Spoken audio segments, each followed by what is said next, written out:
The United States has conducted an operation that killed Osama bin Laden. You have declared a jihad against the United States. Can you tell us why? تصرفت تصرفات في غاية الظلم والشنع. We're getting a new look at a video of Osama bin Laden. It was made just before 9/11. Bin Laden. Now, the image of two passenger planes flying into the Twin Towers of the World Trade Center in New York has been etched indelibly in public memory. 2001 সালের 11 September আমেরিকার new York শহর তখন পুরোপুরি জেগে ওঠেনি। সকাল 8:46 হঠাৎ একটি যাত্রীবাহী বিমান বিকট শব্দে আছড়ে পড়ল ওয়ার্ল্ড ট্রেড সেন্টারের উত্তর টাওয়ারে। মানুষ যখন ভাবছিল এটি কোনো যান্ত্রিক দুর্ঘটনা, ঠিক তার 17 মিনিট পর দ্বিতীয় আরেকটি বিমান দক্ষিণ টাওয়ারে আঘাত করল।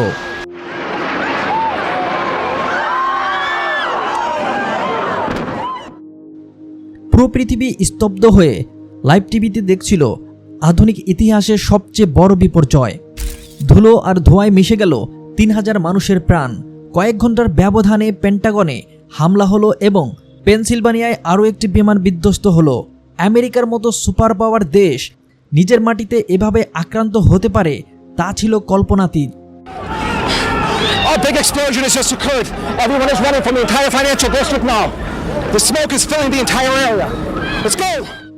হামলার কয়েক ঘন্টার মধ্যেই একটি নাম সারা বিশ্বের ড্রয়িং রুমে পৌঁছে গেল, সেটি হলো ওসামা বিন লাদেন। কিন্তু কে এই ব্যক্তি?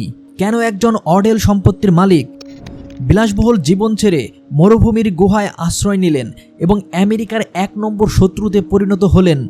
আজ আমরা জানব সেই রহস্যময় জীবনের আদ্যপান্ত। He reconnects with Al-Qaeda in this letter, offering surviving members his new plan to attack America. A few years before the September 11th, 2001 terror attacks with Osama bin Laden. Osama bin লাদেনের জন্ম কোনো অভাবী পরিবারে হয়নি। 1957 সালে Saudi আরবের রিয়াদে তিনি জন্মগ্রহণ করেন। তার বাবা মোহাম্মদ বিন লাদেন ছিলেন সৌদি আরবের অন্যতম প্রধান নির্মাণ ব্যবসায়ী। সৌদির রাজপরিবারের সাথে তাদের সম্পর্ক ছিল অত্যন্ত ঘনিষ্ঠ। ওসামার বাবা মোহাম্মদ বিন লাদেনের 22 জন স্ত্রী এবং মোট 54 জন সন্তান ছিল। ওসামা ছিলেন তার 17তম সন্তান। ওসামার বাবা যখন মারা যান তখন ওসামার বয়স ছিল মাত্র 10 বছর। উত্তরাধিকার সূত্রে তিনি প্রায় 25 থেকে 30 বিলিয়ন ডলারের সম্পত্তি লাভ করেন। অর্থাৎ তিনি চাইলে আজীবন বিশ্বের যে কোনো প্রান্তে রাজকীয় জীবন কাটাতে পারতেন। ছাত্র জীবনে ওসামা ছিলেন লাজুক এবং ধার্মিক।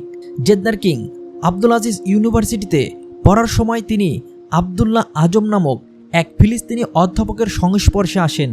তিনি তাকে প্যান ইসলামিজন বা বিশ্বব্যাপী ইসলামী বিপ্লবের মন্ত্রে দীক্ষিত করেন। This was Osama's and the Arabs' camp. The Americans bombed from this side and that side. 1979 সাল ওসামার জীবনের টার্নিং পয়েন্ট। সোভিয়েত ইউনিয়ন যখন আফগানিস্তান দখল করে তখন ওসামা তার আইএসসি জীবন ছেড়ে পাকিস্তানের পেশোয়ারে চলে আসেন।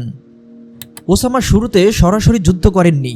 তিনি তার পারিবারিক নির্মাণ ব্যবসার অভিজ্ঞতা কাজে লাগিয়ে আফগানিস্তানের দুর্গম পাহাড়ে সুড়ঙ্গ তৈরি, বাসকার নির্মাণ এবং রাস্তা বানানোর কাজ শুরু করেন। তিনি আরব দেশগুলো থেকে বিপুল পরিমাণ চাঁদা সংগ্রহ করতেন, যা গোল্ডেন চেইন নামে পরিচিত ছিল। এখানে একটি বিতর্কিত মোড় আছে। সেই সময় সোভিয়েত ইউনিয়নকে হটাতে আমেরিকা CIA এবং পাকিস্তানের ISI মুজাহিদিনদের অস্ত্র ও অর্থ দিয়ে সহায়তা করেছিল। যদিও আমেরিকা সরাসরি ওসামাকে টাকা দেয়নি, কিন্তু ওসামার নেতৃত্বাধীন যোদ্ধারা পরোক্ষভাবে মার্কিন সহায়তার সুবিধাভোগী ছিল। অনেকে বলেন ওসামা ছিল CIA এর তৈরি এক ভস্মাসুর, যা পরে তাদের দিকেই তেড়ে আসে। I want justice, as I recall, that said wanted, dead or alive. 1988 সালের দিকে সোভিয়েত বাহিনী আফগানিস্তান ছাড়তে শুরু করে। ওসামা বুঝতে পারেন তার হাতে এখন হাজার হাজার প্রশিক্ষিত যোদ্ধা আছে যারা বাড়ি ফিরতে চায় না। এই যোদ্ধাদের নিয়ে তিনি গঠন করেন আল কায়েদা, যার আক্ষরিক অর্থ ভিত্তি বা বেস। 1990 সালে ইরাক যখন কুয়েত আক্রমণ করে তখন ওসামা সৌদি রাজপরিবারের প্রস্তাব দেন যে তার মুজাহিদিন বাহিনী দিয়ে তিনি কুয়েত রক্ষা করবেন। কিন্তু সৌদি আরব তার প্রস্তাব ফিরিয়ে দিয়ে মার্কিন সেনাবাহিনীকে আমন্ত্রণ জানায়। নিজের দেশের মাটিতে অমুসলিম মার্কিন সেনাদের এই উপস্থিতি ওসামাকে ক্ষিপ্ত করে তোলে। তিনি একে পবিত্র ভূমির অপমান হিসেবে গণ্য করেন। এখান থেকেই আমেরিকার সাথে তার প্রকাশ্য শত্রুতা শুরু হয়। The United States has conducted an operation that killed Osama bin Laden, the leader of Al-Qaeda. উগ্রপন্থা প্রচারের দায়ে 1991 সালে ওসামাকে সৌদি আরব থেকে বহিষ্কার করা হয়। তিনি সুদানে আশ্রয় নেন। 1996 সালে সুদান থেকেও তাকে তাড়িয়ে দিলে তিনি আবার আফগানিস্তানেই ফিরে আসেন। আফগানিস্তানের তোরাবোরা পাহাড় থেকে তিনি 1996 এবং 1998 সালে দুটি ফতোয়া জারি করেন। তার দাবি ছিল মধ্যপ্রাচ্য এবং মার্কিন সেনা সরাতে হবে, ইসরায়েলকে দেওয়া সমর্থন বন্ধ করতে হবে, মুসলিম দেশগুলোর উপর পশ্চিমা আধিপত্য দূর করতে হবে। এর পরপরই তিনি তার সক্ষমতা দেখাতে শুরু করেন। 1998 সালে কেনিয়া এবং তানজানিয়ায় মার্কিন দূতাবাসে ভয়াবহ বোমা হামলায় 200 জন নিহত হন। 2000 সালে ইয়েমেনে মার্কিন যুদ্ধজাহাজ ইউএসএস কোলে আত্মঘাতী হামলা চালানো হয়। ওসামা তখন FBI এর মোস্ট ওয়ান্টেড তালিকায় শীর্ষে চলে আসেন। এবার জানব ওসামা বিন লাদেনের ডার্ক মাস্টারমাইন্ড। টুইন টাওয়ারে হামলার পরিকল্পনা ওসামা একা করেননি। এর মূল মাস্টারমাইন্ড ছিলেন খালিদ শেখ মোহাম্মদ, কিন্তু ওসামা ছিলেন এর অর্থদাতা এবং প্রধান পৃষ্ঠপোষক। ওসামা বিন লাদেন উনকে করিবি সাথী আবু আহমদ আল কুওয়েতি। 9/11 হামলার জন্য 11 সেপ্টেম্বর কেন বেছে নেওয়া হয়েছিল? গোয়েন্দা তথ্য অনুযায়ী আল কায়দা এমন একদিন চেয়েছিলেন যখন মার্কিন আকাশসীমা ব্যস্ত থাকবে, কিন্তু গোয়েন্দা নজরদারি কিছুটা শিথিল হতে পারে। এছাড়াও 11/9 সংখ্যাটি আমেরিকার জরুরি হেল্পলাইন 911 এর সাথে একটি মনস্তান্ত্রিক মিল তৈরি করে। হামলার পর ওসামা প্রথমে দায় অস্বীকার করলেও পরে একটি ভিডিও বার্তায় এই হামলার পিছনে নিজের সম্পৃক্ততার কথা গর্বভরে স্বীকার করেন। তার লক্ষ্য ছিল আমেরিকাকে একটি অন্তহীন যুদ্ধে জড়িয়ে ফেলে আর্থিকভাবে দেউলিয়া করে দেওয়া। 2011 সালের ডিসেম্বরে তোরাবোরা পাহাড়ের যুদ্ধে ওসামা প্রায় ধরা পড়ে গিয়েছিল, কিন্তু সেখান থেকে তিনি অলৌকিকভাবে পালিয়ে যান। এরপর দীর্ঘ 10 বছর ওসামার কোনো হদিস ছিল না। সবাই ভেবেছিল ওসামা হয়তো কোনো গুহায় থাকছেন, কিন্তু তিনি ছিলেন পাকিস্তানের অ্যাবোটাবাদ শহরে একটি সেনা একাডেমির ঢুলছড়া দূরত্বে। তিনি কোনো মোবাইল ফোন বা ইন্টারনেট ব্যবহার করতেন না। বাইরের জগতের সাথে তার একমাত্র যোগাযোগ ছিল আবু আহমেদ আল কুওয়েতি নামক এক বিশ্বস্ত কুরিয়ারের মাধ্যম। CIA এই কুরিয়ারকে অনুসরণ করেই ওসামার আস্তানা খুঁজে পায়।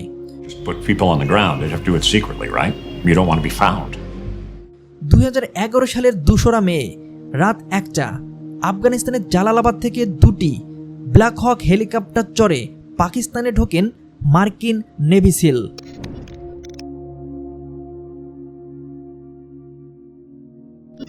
অ্যাবাটোবাদের সেই 3তলা বাড়িতে ছিল উঁচু প্রাচীর এবং কাঁটাতারের বেড়া। অপারেশন চলাকালে একটি হেলিকপ্টার বিধ্বস্ত হলেও নেভিসিলরা ভেতরে ঢুকে পড়ে। 3য় তলার একটি ঘরে ওসামাকে পাওয়া যায়। মাত্র 40 মিনিটের অপারেশনে ওসামা বিন লাদেন নিহত হন। Al-Qaeda leader Osama bin Laden is dead, killed by American special forces who raided his hideout in Pakistan. ওসামার সেই বাড়ি থেকে বিপুল পরিমাণ কম্পিউটার ফাইল এবং একটি হাতে লেখা ডায়েরি উদ্ধার করা হয়। জানা যায় তিনি লুকিয়ে থেকেও বিশ্ব রাজনীতিতে পর্যবেক্ষণ করতেন। এমনকি সেই হার্ড ড্রাইভে প্রচুর পরিমাণে পর্নোগ্রাফি ভিডিও পাওয়া যায়, যা নিয়ে পরবর্তীতে অনেক বিতর্ক হয়েছিল। হয়তো এটি একটি সাজানো ষড়যন্ত্র। ওসামার মরদেহ শনাক্ত করার পর আমেরিকা এক বিতর্কিত সিদ্ধান্ত নেয়। তারা ওবামার মরদেহ কোনো দেশে দাফন না করে উত্তর আরব সাগরে ভাসিয়ে দেয়। তার কোনো সমাধি থাকলে সেটি উগ্রবাদীদের তীর্থস্থানে পরিণত হতে পারে। ওসামার মৃত্যুর মাধ্যমে আল কায়দা দুর্বল হয়ে পড়ে ঠিকই, ওসামা বিন লাদেনের গল্পটি কেবল সন্ত্রাসবাদের গল্প নয়, এটি ক্ষমতার অপব্যবহার এবং ভুল রাজনৈতিক সিদ্ধান্তের এক চরম পরিণতি। ওসামা বিন লাদেন আজ নেই, কিন্তু তার লেখে যাওয়া ক্ষতগুলো এখনও বিশ্ব মানচিত্রে স্পষ্ট। তাহলে আপনার কি মনে হয় ওসামা বিন লাদেন কি কেবল একজন সন্ত্রাসীই ছিলেন, নাকি তিনি পশ্চিমা শক্তির তৈরি করা একটি ফ্রাঙ্কেনস্টাইন, যা শেষ পর্যন্ত তাদেরই গ্রাস করেছিল? পাকিস্তানের অ্যাবোটাবাদে তার দীর্ঘ 10 বছর লুকিয়ে থাকা কি শুধুই সিআইএর ব্যর্থতা, নাকি এর পিছনে আরও বড় কোনো রাজনৈতিক চাল ছিল? আপনার মতামত কমেন্টে জানান। ভিডিওটি ভালো লাগলে সাবস্ক্রাইব করুন। দেখা হবে পরের কোনো রহস্যময় পর্বে।